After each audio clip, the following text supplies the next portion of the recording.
നമസ്കാരം. പാകിസ്ഥാന് ഇന്ത്യയുടെ മറുപടി. രാജ്യത്തെ 140 കോടി ജനങ്ങൾക്കും അഭിമാനത്തിന്റെ ഉത്സവമെന്ന് പ്രധാനമന്ത്രി നരേന്ദ്രമോദി. കോടിക്കണക്കിന് മനുഷ്യരുടെ സ്വപ്ന സാക്ഷാത്കാരമാണ് ഇന്ത്യയുടെ സ്വാതന്ത്ര്യം. 79ാം സ്വാതന്ത്ര്യദിനാഘോഷത്തിന്റെ ഭാഗമായി ചെങ്കോട്ടയിൽ ദേശീയ പതാക ഉയർത്തിയ ശേഷം രാജ്യത്തെ അഭിസംബോധന ചെയ്ത് സംസാരിക്കുകയായിരുന്നു മോദി. ഭരണഘടനയാണ് രാജ്യത്തിന്റെ വഴികാട്ടിയെന്ന് ഓർമ്മിപ്പിച്ച് ഭരണഘടനാ ശില്പികൾക്ക് ആദരമർപ്പിച്ച മോദി ഓപ്പറേഷൻ സിന്ദൂറിൽ പങ്കെടുത്ത ധീര ജവാന്മാർക്ക് സല്യൂട്ട് നൽകുന്നുവെന്നും അറിയിച്ചു.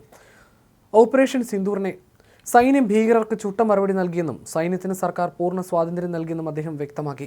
നവഭാരതം എന്നതാണ് ഇത്തവണത്തെ ആഘോഷങ്ങളുടെ പ്രമേയം. 5000-ഓളം അതിഥികളാണ് ചടങ്ങിൽ പങ്കെടുക്കുന്നത്. രാജ്ഘട്ടിലെത്തി ഗാന്ധി സമാധിയിൽ പുഷ്പാർച്ചന നടത്തിയ ശേഷമാണ് മോദി ചെങ്കോട്ടയിലെത്തിയത്. അഭിമാനത്തിന്റെ ഉത്സവമാണിതെന്നും കോടിക്കണക്കിന് സേനാനികളുടെ സ്വപ്ന സാക്ഷാത്കാരമാണ് സ്വാതന്ത്ര്യമെന്നും മോദി പറഞ്ഞു. സാങ്കേതിക രംഗത്തടക്കം കൈവരിച്ച നിർണായക നേട്ടങ്ങൾക്കും ഈ ചെങ്കോട്ടയും സാക്ഷിയാണെന്നും മോദി പറഞ്ഞു. നമ്മുടെ സൈനികർ തീവ്രവാദികൾക്ക് നല്ല മറുപടി നൽകി. അവരെ പിന്തുണയ്ക്കുന്നവർക്കും തക്ക ശിക്ഷ കൊടുത്തു. മതം ചോദിച്ച തീവ്രവാദികൾ നിഷ്കളങ്കരായ സഞ്ചാരികളെ വകവരുത്തുകയായിരുന്നു. സൈന്യത്തിന് സർക്കാർ പൂർണ്ണ സ്വാതന്ത്ര്യം നൽകി. പാക് തീവ്രവാദ കേന്ദ്രങ്ങൾ നമ്മുടെ സൈന്യം തകർത്തു. അണുവായുധ ഭീഷണി മുഴകി ഇന്ത്യയെ വിരട്ടേണ്ട ആ ബ്ലാക്ക് മെയിലിംഗ് നടപ്പാകില്ല. സിന്ധു നദീജല കരാറിൽ പുനരാലോചനയില്ല. രക്തവും വെള്ളവും ഒന്നിച്ചൊഴുകില്ല. ഇന്ത്യയിലെ ജലത്തിന്റെ അധികാരം ഇവിടുത്തെ കർഷകർക്കെന്നാണ് പ്രസംഗത്തിന്റെ പ്രാരംഭത്തിൽ മോദി പറഞ്ഞത്. രാജ്യം സ്വയം പര്യാപ്തത നേടിക്കഴിഞ്ഞു. വികസിത ഭാരതത്തിന്റെ ആധാരം സ്വയം പര്യാപ്ത ഭാരതമാണ്.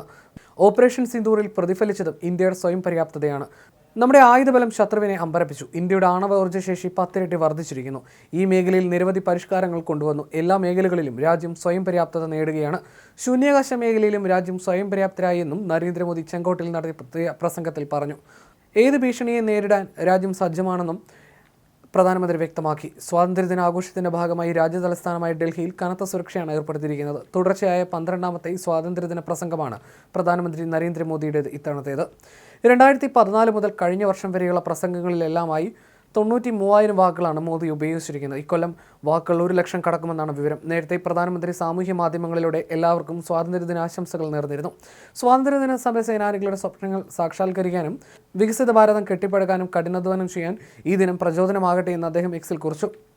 പ്രധാനമന്ത്രി നരേന്ദ്രമോദി ചെങ്കോട്ടയിൽ പതാക ഉയർത്തിയതോടെ രാജ്യത്തെ സ്വാതന്ത്ര്യദിന ആഘോഷ പരിപാടികൾ വിപുലമായി ആരംഭിച്ചു. പ്രധാനമന്ത്രി പതാക ഉയർത്തിയതോടെ ഓപ്പറേഷൻ സിന്ദൂർ എന്നെഴുതിയ പതാകയുമായി സേനാ ഹെലികോപ്റ്റർ ചെങ്കോട്ടയ്ക്ക് മുകളിലൂടെ പറന്നു.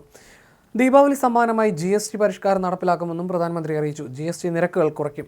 ഇത് സാധാരണക്കാർക്ക് വലിയ ആശ്വാസമാകുമെന്നും അദ്ദേഹം പറഞ്ഞു.